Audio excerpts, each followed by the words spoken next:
পাবনায় চাঁদাবাজি করতে গিয়ে গণধোলাইয়ের শিকার হয়েছেন বৈষম্য বিরোধী ছাত্র আন্দোলনের সাঁথিয়া উপজেলা শাখার স্বঘোষিত ভুয়া প্রধান সমন্বয়ক এবং ছাত্রদল নেতা ইমরান হোসেন শিশির। পরে তাকে আটক করে পুলিশ।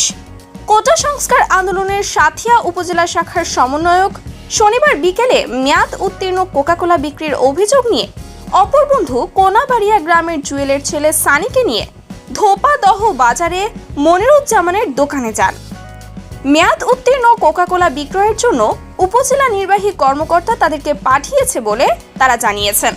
এ সময় দোকানদারের আরেক ভাই রোকনুজ্জামানকে সঙ্গে নিয়ে তারা মোটর সাইকেল যোগে উপজেলা নির্বাহী কর্মকর্তার অফিসে আসেন। শিশির ও তার বন্ধুরা উপজেলা চত্বরে এসে ইউএনওর কাছে না গিয়ে কৌশলে পরিষদের পুকুর পাড়ে নিয়ে যায়। তারা দোকানদার মনিরুজ্জামানকে বলে, ইউএনওর কাছে গিয়েছিলাম, ইউএনও স্যার তোর 2 লাখ টাকা জরিমানা করবে, এখন তুই কি করবি বল। মনিরুজ্জামান ভয়ে বলেন, ভাই আমার কাছে তো অত টাকা নাই, কি করব আমি। তখন শিশির বলে, তুই 1 লাখ টাকা দিয়ে চলে যা, তাহলে তোর আরো 1 লাখ টাকা বাঁচবে। ইউএনও আসলে কিন্তু তোর 2 লাখ টাকাই দিতে হবে।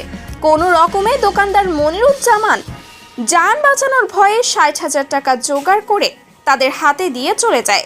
বিষয়টি জানাজানি হলে আলোচনার প্রেক্ষিতে দোকানদার মনিরুজ্জামান থানায় এবং সেনাবাহিনী ক্যাম্পে লিখিত অভিযোগ দায়ের করেন।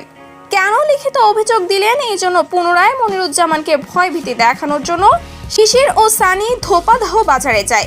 এ সময় এলাকাবাসী দোকানদার মনিরুজ্জামানকে ভয় দেখাতে এসেছে টের পেয়ে শিশিরকে ধরে গণধোলাই দেয়।